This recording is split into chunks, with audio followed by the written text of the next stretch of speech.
नमस्कार, मैं पवन और आप देख रहे हैं दिल्ली राजस्थान। मैं आज कड़ेच पंचायत में हूँ और कड़ेच पंचायत में 4 दिन ग्राउंड कवरेज करने के बाद में उप सरपंच जोशीराम जी इनसे बात करेंगे कि यहाँ पे ऐसी कौन सी स्थिति रही जिन समस्याओं तक ये आप पहुँच नहीं पाए और जिन जिनको काम करा है वो पहले थी। तो फिर यहाँ पे एक चीज़ देखी हम लोगों ने कि यहाँ पे मूलभूत सुविधाओं का अभाव, कई की तो मतलब शुरू कई की व्यवस्था हुई है, यहाँ पे विकास भी हुए कई की और कई की नहीं पहुँच पाए, तो उसकी क्या?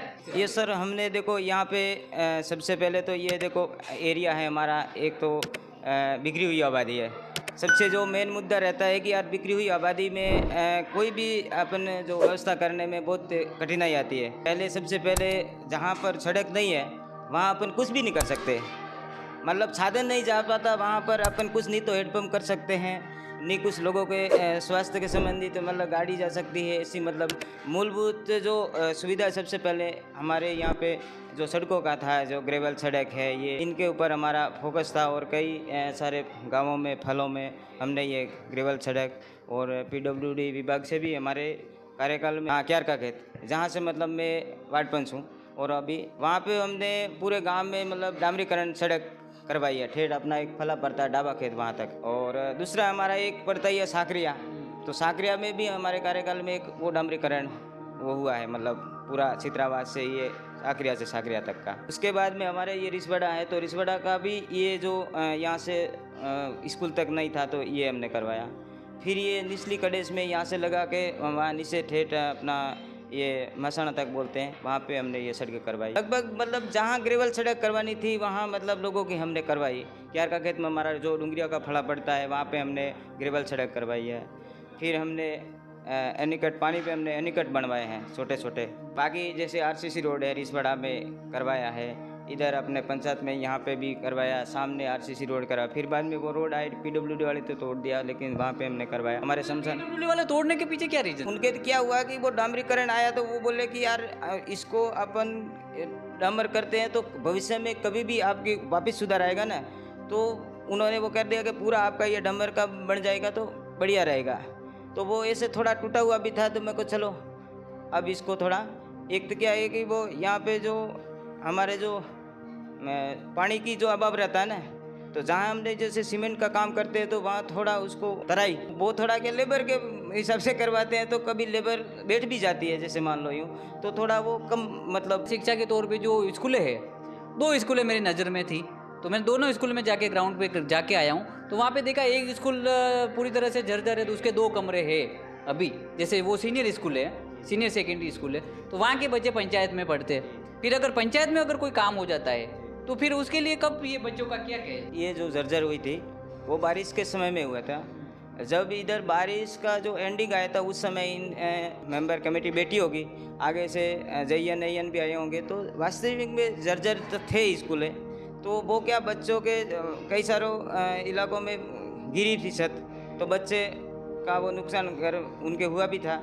तो इसी को देखते हुए इन्होंने ये छत जो गिराने की बोला या फिर पूरा भवन ही गिरा दिया। वो शिक्षा विभाग से था तो इतने हमने भी इनका नहीं, लेकिन जब भी हमारे पास आते कि यार इनको तो गिरा नहीं, तो बोला अगर सरकार का आदेश है और शिक्षा विभाग का पूरा ढांचा ही अलग है, हमारे वो पंचायत राज के अधीन नहीं, लेकिन फिर भी देख रेख में आता है। तो उन्होंने बोला कि इनको गिराना है, तो भाई गिराओ, सरकार का आदेश है और सरकार के पास बजट होगा तो गिराओ, तो नई बिल्डिंग बनाएगी। तो इस बार हम हैं अभी वर्तमान में है, तो हमारी जिम्मेदारी के अंदर हम बढ़िया करवाएंगे। ये पूरे कई सालों बाद जब हम छोटे थे तब स्कूल बनी है, अब इस बार बनेगी बढ़िया भवन बनेगी, तो हमारी देख रेख में तो हम भी जिम्मेदार रहेंगे।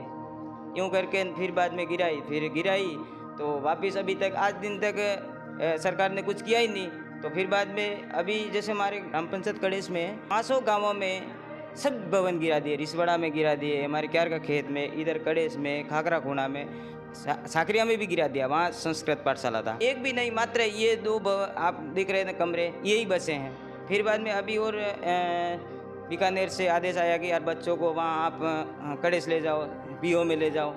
अब पीओ में भी क्या, यहाँ पे हम वापस सीबीओ के पास गए थे, हमने ज्ञापन दिया था, कि आप बच्चों को वहाँ इकट्ठा कर रहे हो, नहीं तो बच्चों का बैठने का है और नहीं, बड़ी मुश्किल से वहाँ के बच्चे वहाँ शिफ्ट हो रहे हैं पंचायत में। अब इन बच्चों को कहाँ ले जावे? अभी जैसे बोर्ड के एग्जाम आ रहे हैं बच्चों के लिए, और इस स्कूल में जो सीनियर सेकेंडरी जो स्कूल है, उस स्कूल में 186 बच्चे हैं। फ्यूचर बोले तो एकदम खत्म होने वाला है। रीजन ये रह रहा है कि स्टाफ की कमी, फैसिलिटीज़ नहीं है यहाँ पे।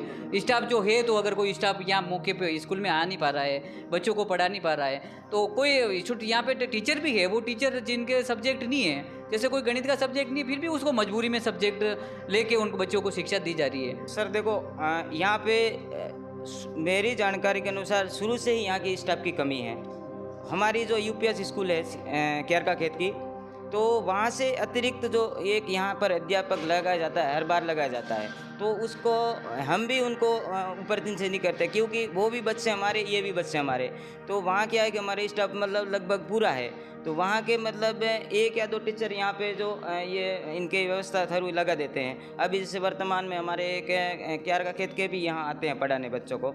एक खागरा खुना के जो सरवण जी सर हैं, वो भी यहाँ पढ़ाते हैं। क्यारका खेत की जो स्कूल बताऊं मैं सर, वहाँ पे भी सर 50 बच्चे हैं से। स्कूल जो थी पूरी तरह से जर्जर थी, तो उसको तोड़ दिया। अभी बच्चे पूरे मतलब खुले में बैठे, तंबू खींचा हुआ है, वो भी टीचर ने के बनाया है। उस स्कूल के लिए यहाँ पे शिफ्ट करने के लिए आदेश आया था बीकानेर से। फिर बाद में हम सीबीओ को वहाँ गए थे, सीबीओ साहब के पास में, तो हमने रिक्वेस्ट करी कि वहाँ से बच्चे हमारे लगभग 4 किलोमीटर पड़ता है और जंगल का एरिया, और रास्ते में जाएंगे और घाटी चढ़ते हैं, बोझ उठा के छोटे बच्चे नहीं जा पाएंगे। हमने उनको रिक्वेस्ट करी थी कि आप ऐसा करो कि हमारा भवन तो नहीं है, लेकिन हम जो टीन शेड की व्यवस्था, ऐसा आप सरकार से कुछ हो जाता है, अभी फंड नहीं है तो आप बड़ा नहीं कर सकते। ये तो उस समय इन सरकार को सोचना चाहिए कि जब फंड आए तब गिराओ। इन्होंने गिरा दी, अब इसके पास फंड है नहीं तो कब बनेगा? हमें भी तो बहुत दुख है। फिर बाद में हमारे गांव के जो लोग थे अभिभावक, उनको सबको हमने हाथाजोड़ी करी कि आप थोड़े थोड़े पैसे आप करो, 200-300 रुपये जो भी है आप करो, और कुछ से पैसे हम करते, जैसे जनप्रतिनिधि हम भी करेंगे कुछ बच्चों के लिए। और फिर बाद में टीचरों को भी बोला कि भाई आप भी करो बच्चों के लिए, तो वो व्यवस्था हमने करके फिर पंचायत के हमारे थोड़ा सपोर्ट रहेगा उसके अंदर, और अभी हमने टीन शेड वहाँ करवाएंगे हम। ये कहीं यहाँ पर सरकार पे थोपते नहीं हैं। बच्चों अभिभावकों को बात करी हमने कि भाई आपका बच्चा, एक तो आप भी खुद समस्या में पड़ोगे, यहाँ से बच्चा वहाँ जाओगे तो कौन छोड़ने जाएगा? 15 दिन बच्चा जाएगा, फिर बाद में यार बोलेगा मैं तो नहीं जाऊँ इतने दूर, तो फिर बाद में वो बच्चा स्कूल छोड़ने के कगार पे आएगा। अपन क्या वहाँ से टैक्सी भी करेंगे, छोड़ना ले जाना तो भी पैसा लगेगा। इससे बढ़िया कि यहाँ पे बच्चा मतलब एक बड़े भाई के साथ में छोटा बच्चा भी आ सकता है। भाई बड़ी कक्षा को यहाँ शिफ्ट करे और छोटी वहाँ चले, वो भी सेट नहीं होता है ना। अभी खाना बनाए बच्चों का के फिर उनके साथ में भेजे के वो करे, कैसे करे थे? इनकी इच्छा तो अपना 300-400 रुपये करो, ताकि ये थोड़ा अपना एक बार तो ठीक रहेगा, फिर आगे आपका हमारा उनका सहयोग रहा था, हम आगे और बात करेंगे। और लेकिन फिर भी सरकार है तो इनको तो इतना तो सोचना चाहिए कि भाई अपन जहाँ बच्चों का है, बच्चों के साथ में ऐसा नहीं करना चाहिए था। या तो फिर आप ताबड़तोड़ उस भवन को गिरा दिया, तो फंड तो कहीं से भी लाओ ना। ऐसे विज्ञापन छापते हो, बहुत सारे पैसा उधर भी खर्च कर रहे हो, तो बच्चों के प्रति ये करो ना, ये क्यों नहीं कर रहे हो? ये बहुत बड़ी समस्या है। ये मतलब बच्चों के लिए करना चाहिए। ताबड़तोड़ उस समय तो भाई आगे से आया आदेश तभी तो गिराई ना, मन मर्जी से तो नहीं गिराई। अब भाई गिराई तो कम से कम 4 से 1 महीने हुए, तो अभी तो कर सकते हैं ना, उस चीज़ को नहीं कर सकते। फसल सर नष्ट हुई है, तो सर इसके लिए मुआवजे को लेके आप कुछ बताएंगे? एक तो क्या है कि जो खातेदारी ज़मीन है, रियल में खातेदारी है, वो ज़मीन बिल्कुल कम मात्रा में है लोगों के पास में। जो खातेदारी है, पहले एक भाई के नाम थे, तब तो वो 5-5 भाई हो गए, तब तो बिल्कुल कम, या तो उस एरिया में नहीं आ रही है। और दूसरी बात है कि हमारे जो इस एरिया में बिला नाम ज़मीन पे कब्जा बहुत सारे लोगों का है। 91 केस चल रहे थे, बीच में अभी तो बंद कर दिए, लगभग सरकार कराती नहीं है। ज़मीन तो बिल्कुल न के बराबर है हमारे किसानों के पास में, बिल्कुल नहीं है। तो वो जीवन यापन थी दूसरे अदरवाइज जैसे बिला नाम है ज़मीन, सन्नोट में भी करके वो तो कर रहे हैं। रियल स्थिति अभी किसी किसान को इतना पता नहीं है कि मेरे पास में मेरे नाम पे कितनी ज़मीन है। दूसरी बात, शिक्षा का अभाव से वो कहीं जाके उनका वो भी नहीं कर पा रहे हैं। तो सर पेंशन को लेके भी कुछ? पेंशन के लिए ये है कि देखो हमारे यहाँ पे जो एक तो इन्होंने क्या KYC करवाया है, वो फिंगर वाला।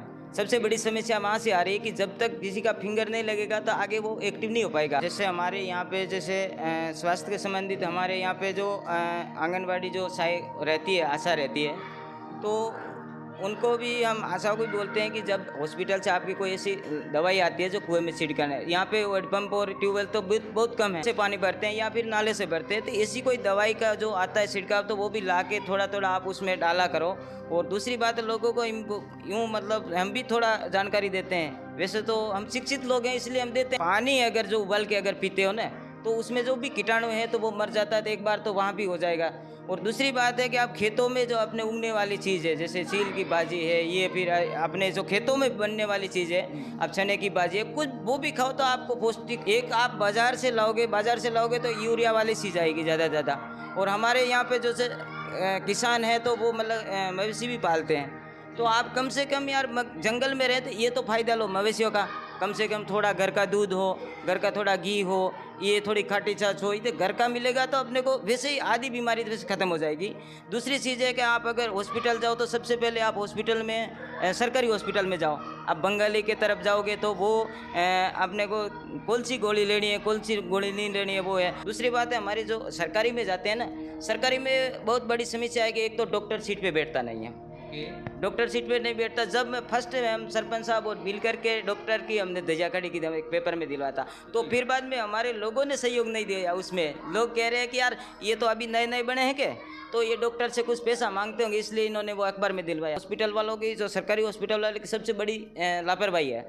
सप्लायर होते हुए भी यार हमारे पास में ये मलेरिया का है, हमारे पास इंजेक्शन नहीं है, हमारे पास में वो नहीं है, सप्लाई नहीं आया, ये सबसे बड़ी रोड़ा है इनके पास में। नेटवर्क का इशू है तो वो भी समस्या है। दूसरी बात है कि भाई हमारे यहाँ पे पहले रोडवेज चलती थी, वो कोरोना काल में बंद हो गई, आज दिन तक उसका कोई ठिकाना नहीं। दूसरी बात है कि हमारे गाँव में जो टैक्सी है, टैक्सियों से लोगों को फिर ले जाना पड़ता है वहाँ पे, तो कोई डिलीवरी रास्ते में हो जाती है और रास्ता भी ख़राब है, उबड़ खाबड़, तो वो दिक्कत है। सबसे बड़ी समस्या ये है कि नेटवर्क का है ना, वो बहुत ही बड़ा इशू है यहाँ पे। जैसे आगे से आते हैं पंचायत समिति से अधिकारी, तो यहाँ तो यार होगा ही नहीं, नेटवर्क है ही नहीं। हम कई बार तो ऊपर नकल निकालनी होती है, जैसे ये किसानों की, तो ऊपर बैठ के वहाँ डाउनलोड करो, फिर यहाँ के प्रिंट दो, ये बहुत बड़ी समस्या। अगर लोगों का सहयोग रहा तो जितना अपने जैसे पिछले कार्यकाल में अपने से नहीं हो पाया, तो अपन सबसे पहले जो ज़्यादा आवश्यकता किस पे है, पानी पे है या फिर सड़क पे है, और हम इतना मतलब विश्वास लोगों को दिलवाएंगे कि हम उन पर पूरा खरा उतरेंगे उन चीज़ों पे। क्योंकि अभी तो एकदम से चुनाव लड़े थे, नए भी थे, इतनी भी जानकारी तो नहीं थी, लेकिन फिर भी चलो हमारे जैसे जैसे आगे बढ़ते गए नज़र में आए कि ये काम इस तरह से होता है, ये काम इस तरह से हुआ। आने वाला समय में अगर सरपंच का जो चुनाव लड़ने की मंशा तो है ही, अगर लड़ेंगे, लोगों का सहयोग रहेगा तो हम मिल बैठ के काम करेंगे। अगर नहीं भी रहे और अगर हार भी जाते तो फिर भी लोगों को नहीं छोड़ेंगे, हम काम तो करवाएंगे। अगर विपक्ष में रहते हुए भी करवाएंगे, अगर जीत जाएंगे तो बहुत अच्छी बात है, किसी को कहना नहीं पड़े। युवा मोर्चा का प्रभार बार मिलने के बाद हमने यहाँ की जनता से भी अपील किया था, जितनी सारी अभी उप सरपंच साहब बता रहे थे कि जितनी सारी शिविर थे, शिविरों के माध्यम से भी लोगों को ये जागरूकता दिलाई थी कि भाई जन कल्याणकारी योजना में मैं धन्यवाद देना चाहूँगा देश के हमारे प्रधानमंत्री आदरणीय नरेंद्र मोदी जी का, जिन्होंने देश की आज़ादी के पहली बार जब 2014 में प्रधानमंत्री बने थे तो उन्होंने कहा था कि भाई मैं हर गरीब के घर के ऊपर पक्की छत देखना चाहता हूँ, उनका एक सपना था। फिर उन्होंने राजस्थान में टारगेट दिया था कि कम से कम हम 15 लाख जो गरीब रेखा से नीचे जीवन यापन करने वाले लोग हैं उनको हम पीएम आवास योजना के माध्यम से 1,20,000 रुपये रोकड़ कैश पेमेंट देंगे। उसके बाद जो 30,000 पेमेंट है वो शौचालय के निर्माण से देंगे। आज हमारे कड़ेस ग्राम पंचायत की अपन बात करें तो कड़ेस ग्राम पंचायत में भी 378 टोटल कुल मिला करके पीएम आवास योजना में जो वंचित रहे थे उन लोगों को भी हमने मोबाइल ऐप के माध्यम से, हमारे रमेश जी मीणा वीडियो चित्रावास के माध्यम से, उनका यहाँ ड्यूटी लगी थी, उनके माध्यम से भी जो वंचित लोग थे उनसे भी हमारे सरपंच साहब और उप सरपंच साहब के सहयोग से उन्होंने ग्राम पंचायत में लोगों से मोटिवेशन करते हुए सूचना के माध्यम से अभी तक जो वंचित रहे थे उनको भी हमने जोड़ने की कोशिश की। हमारे प्रधानमंत्री जी का सपना है कि आने वाले 2047 में विकसित भारत कैटेगरी के अंतर्गत में जो गरीबी रेखा से नीचे जीवन यापन करेंगे उनके लिए सबके पक्कों में कम होंगे। और जो 5 साल थी, हम सरकार की बुराई नहीं करते, 5 साल थी उसमें पहले की सरकार में पोर्टल बंद था खाद्य सुरक्षा योजना के माध्यम से। इस बार राजस्थान में खाद्य सुरक्षा पोर्टल योजना के जो वेबसाइट चालू की थी, लगभग टारगेट था 14 लाख लोगों को उससे जुड़ाव करना। जो आदिवासी क्षेत्र में जो राशन कार्ड के नाम से जानते हैं, तो उस राशन कार्ड में 10 लाख तक के जो राशन कार्ड थे उसमें हमने युवाओं को जोड़ा है। अब बात रही यहाँ राजस्थान राज्य पथ परिवहन निगम की, जो हमारे राजस्थान सरकार के पूर्व मंत्री माननीय डॉक्टर मांगीलाल जी गरासिया के नेतृत्व में यह चलती थी बस, हम मानते उस बात को। लेकिन जब कोरोना के काल में जो राजस्थान ने ग्रामीण बस सेवा जो चालू की थी सरकार ने, जो ट्राइबल एरिया में चलती थी, हमारे उदयपुर से लगा करके लास्ट कड़िश बॉर्डर तक, जो मारवाड़ और मेवाड़ की सीमा पे विराजमान है, यहाँ के लोगों की अगर वो बस चलती थी उस समय में बहुत बड़ा भला था। लेकिन कुछ कारणवश कोरोना काल में बस बंद हो गई। बंद होने के माध्यम से हमने एक बार जो अपने परिवहन विभाग के जो मेन अधिकारी है उदयपुर, वहाँ पर आदरणीय हमारे जिला अध्यक्ष जी पुष्कर जी भाई साहब ने भी, हमने मनोहर जी और सरपंच साहब ने हमने कहा था, उन्होंने बात भी की थी और लेटर परिवहन मंत्री अपने उप मुख्यमंत्री प्रेमचंद बेरवा तक भिजवाया था। लेकिन उन्होंने कहा था कि पहले रोटेशन में हम छिंदवाड़ा सूरजगढ़ को देंगे बस, तो उन्होंने वाद, इस बार राजस्थान सरकार में 1000 नई बस आई थी, उसमें से अपने उदयपुर का डायरेक्शन तीसरे चरण में लिया उन्होंने। अब देखिए सरकार से हम और अपील करेंगे महामंत्री होने के नाते कि भाई सरकार से ये कहेंगे कि भाई इस टीएसपी में अगर वो बस चलती है रोडवेज, तो आने वाले टाइम में महिला को 30% आरक्षण है। जो यहाँ से जीपे वाले 30 रुपये लेते, तो हमारी यहाँ के आदिवासी क्षेत्र की जो महिला है वो 15 रुपये में पदराड़ा तक सफ़र करेगी। यहाँ से बच्चे कॉलेज के लिए सायरा जा रहे हैं और कॉलेज के लिए यहाँ से बच्चे गोगुंदा जा रहे हैं, और कोई बच्चे जो यहाँ के जो उदयपुर जा रहे हैं। मैं धन्यवाद देना चाहता हूँ आदरणीय विधायक महोदय का भी, उन्होंने चुनाव घोषणा पत्र में कहा था, आदरणीय वसुंधरा जी आई थी या विस्मा में, उन्होंने कहा था हम सायरा में कॉलेज खोलेंगे। सरकार बनने के बाद सब 6 महीने के अंतर्गत में सायरा में कॉलेज खोल दी, तो जो 250 बच्चों की आज टीएसपी के 250 लड़कियां और लड़के वहां पर अध्ययन कर रहे हैं, ये सबसे बड़ी सौगात है। उसके बाद 132 केवी पावर हाउस, जो अभी वर्तमान में आप सायरा की तरफ जाओगे तो आप बरगेश्वर महादेव से लेफ्ट साइड में देखना, एक पावर हाउस बन करके कंप्लीट हो रहा है। आने वाले टाइम जीएसएस का आने वाले टाइम में कड़ेस का भी बनता है, एक बटन दबाएगा 24 घंटा हमारे किसानों को सेवा उपलब्ध होगी। इससे बड़ी तो सरकार क्या उपलब्धि दे सकती है। एक तो ये हमारे चित्रावास के, पहले कड़ेच के, रावस के दूर दराज एरिया पड़ता है। जो उदयपुर का आदमी है वो आना नहीं चाहता और फिर डेपुटेशन करवाता है, क्योंकि कड़ेच ढलान वाला एरिया है अरावली पर्वतमाला का श्रृंखला में, इसीलिए यहाँ आना कोई पसंद नहीं करता शहर का लोग। पहले उनके लिए डेपुटेशन के लिए पैसा लगे तो पैसा दे देता है, लेकिन यहाँ वो आना पसंद नहीं करता। जो यहाँ पर आते हैं कई सारे लोग, अभी फिर भी सुधार हुआ है।